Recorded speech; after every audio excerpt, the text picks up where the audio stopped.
इसीलिए विधाता को कुचक्र कोते दो थो, उसमें कंस काका का लड़का है, यानी कि चाचा का लड़का, चचेरा भाई, और वही भाई देवकी को पहुंचाने चला है। और कंस देवकी को बहुत मानता था। कुछ दूरी के बाद, कुछ दूर आने के बाद क्या हुआ, आकाशवाणी हुआ,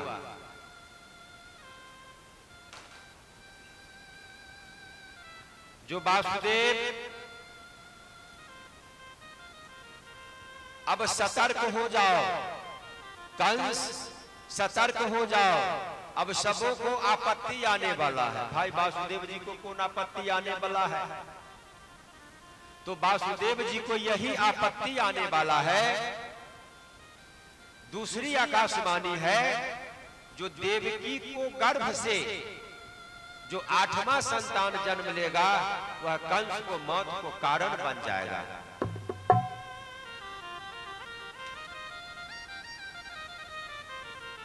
कंस अचरज में पड़ गया, जो भाई जो देवकी को हम पहुंचाने चले हैं और यही देवकी को 8वां संतान मेरा मौत का कारण बन जाएगा। सुन, ऐसा करते हैं जो न रहेगा बांस न बाजेगी बांसुरी, न देवकी बहन रहेगी न संतान होगा। बस रथ पर से बाल पकड़कर और नीचे पटक दिया। देवकी चिल्लाने लगी, बचाओ बचाओ बचाओ। जब देवकी चिल्लाने लगी तो देखो, कभी कभी जब पत्नी के कोई भी तरह की मुसीबत आए तो पति का धर्म बन जाता है पत्नी को रक्षा करना। वासुदेव जी महाराज ने कहा, कंस 8वां संतान से न भय है, पर अभी तो एक भी संतान हुआ है नहीं। सो ऐसा करो,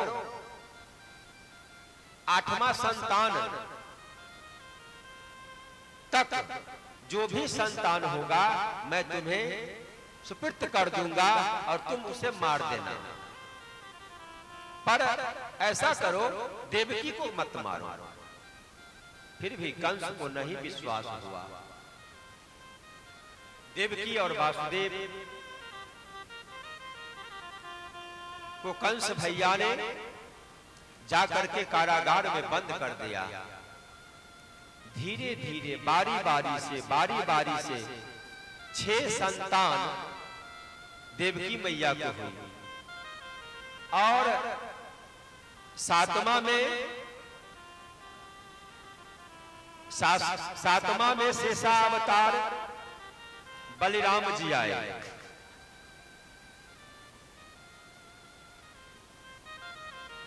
भगवान ने जाकर महामाया को कहा, महामाया तुम ऐसा करो, जो देवकी को 7वां गर्भ को खंड करके और रोहिणी के गर्भ में स्थापित कर दो, और रोहिणी को गर्भ में स्थापित करके छोड़ दो। 8वां में मैं आ रहा हूं। वही हुआ। 7वां संतान को महामाया ने देवकी को गर्भ को खंड करके और रोहिणी मैया के गर्भ में जाकर के रख दिया, और रोहिणी मैया के गर्भ से शेषा अवतार बलिराम जी का जन्म हुआ। प्रेम से बोलिए बलिराम जी महाराज की जय। फिर क्या हुआ? 8वां में भगवान आए। जब 8वां में भगवान आए तो जब भगवान ने कंस को कारागार में आए तो भगवान को आने के बाद एक अद्भुत चमत्कार हो गया। देवकी मैया काल कुठली में बंद थी, रोशनी का भी कोई प्रबंध नहीं है। भगवान जो गर्भ में आए, भगवान के प्रकाश से सारी काल कोठली रोशनी से खिली था। इधर जब भगवान आए तो भादों को महीना था, रोहिणी नक्षत्र थी, अष्टमी तिथि था, बसंत ऋतु खिला हुआ था। आकाश से सारे देवता लोग उतर उतर कर प्रभु को जन्म उत्सव देखने के लिए आए थे। बताइए, आप लोग हल्ला करते हैं और भगवान श्री कृष्ण को जन्म उत्सव देखने के लिए, भगवान श्री कृष्ण को दर्शन करने के लिए स्वर्ग से देवता लोग आए थे, और यहाँ पर जो भगवान श्री कृष्ण का आज जन्म उत्सव है तो आप लोग चिल्ला रहे हैं। पहले मर्म को तो समझिए, आनंद लीजिए। जो व्यक्ति को भागवत कथा में आनंद नहीं आया तो समझो दुर्भाग्य है। स्वर्ग स्थिता नामी जीवलोकै चत्वारि चिन्हानि बसन्ति देहे दान प्रसंगो मधुरा चवानी देव आर्चनं ब्राह्मणं तर्पणं च।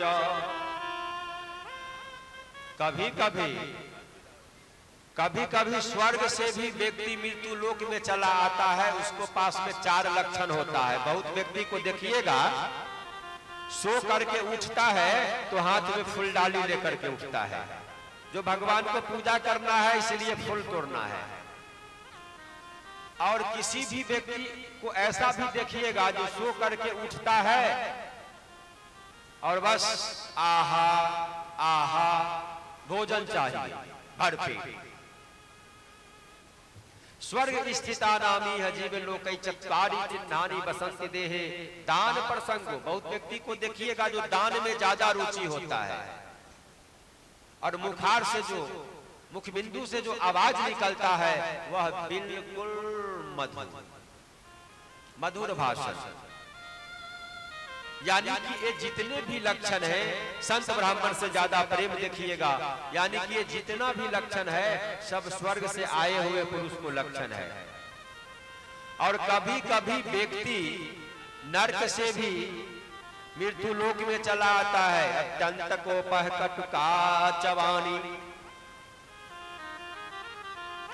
अत्यंत कोपः कटुका चवानी दरिद्रेषु च सज्जनेषु वैरम् नीच प्रसंग कुलहीन सेवा चिन्हानि देहे नरक स्थितानाम। बहुत व्यक्ति को क्रोध ज्यादा देखिएगा, क्रोधी माइंड का होता है बहुत व्यक्ति। अत्यंत क्रोधी हो जाना, अहंकार को बढ़ जाना, जग जाप को भंडूल कर देना, यानी कि ये जितने भी लक्षण है नरकगामी पुरुष को लक्षण है।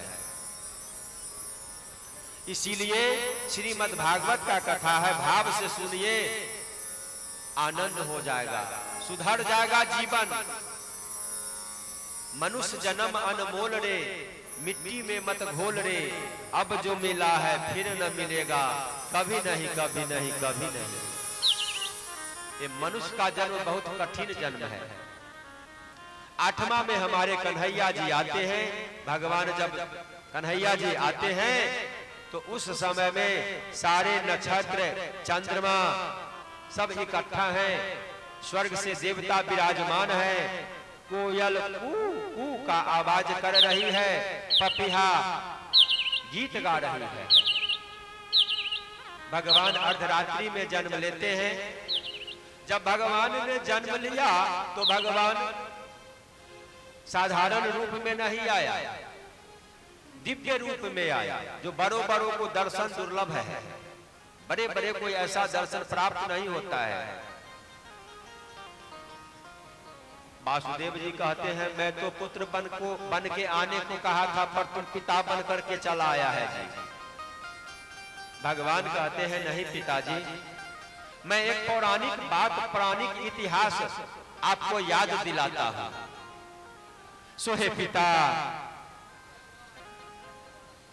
एक समय में शांभु मनु और शत्रुपा, आप दोनों पति पत्नी थे। बहुत घोर तपस्या करने के कारण आप दोनों ने मुझे तपस्या करके प्राप्त कर लिए थे। सो हे मां, उस समय में आप दोनों पति पत्नी मिलकर 3 जन्म का मैंने वरदान दिया था और तूने पुत्र रूप में मांगा था मुझे। सो हे मां, प्रथम जन्म में मैंने प्रश्नी गर्भ से उस समय में पिता कश्यप और माता अदिति थी। कद छोटा होने के कारण लोग मुझे बावन भगवान, बावन भी कहते थे, बौना भी कहते थे। और दूसरे जन्म में वही मनु और शत्रुपा आप राजा दशरथ बने और कौशल्या मैया बनकर के चले आए। और आज देवकी और वासुदेव कंस के कारागार में आकर मैंने जन्म लिया है। सो हे मैया, 3 जन्म का वरदान था, अब 3 वरदान पूर्ण हो गया। मां, अद्भुत रूप मैंने इसीलिए दिखाया है ताकि आपको याद आ जाए पूर्व की बात। पिताजी, आप ऐसा करें, आप यहां से लेकर के मुझे नंद बाबा के घर छोड़ आए, क्योंकि यहां पर मेरे सताने के बाद आप दोनों को भी कष्ट हो सकता है। वासुदेव जी ने कहा, महाराज हाथ में हथकड़िया लगा हुआ है और पैर में बिड़िया, हम कैसे आपको गोद उठा करके ले जाएंगे। भगवान ने कहा, नहीं, मेरे तरफ जो अपने हाथ को उठाता है तो एक कंस के क्या बेरियां हैं और हथकड़ियां,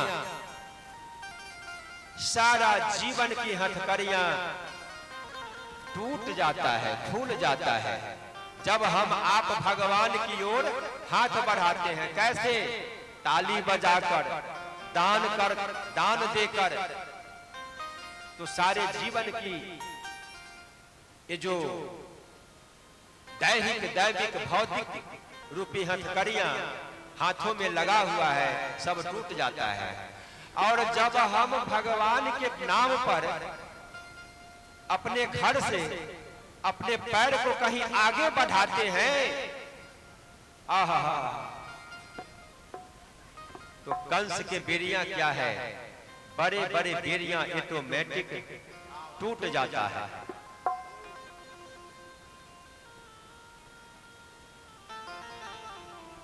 सो हे महामानव,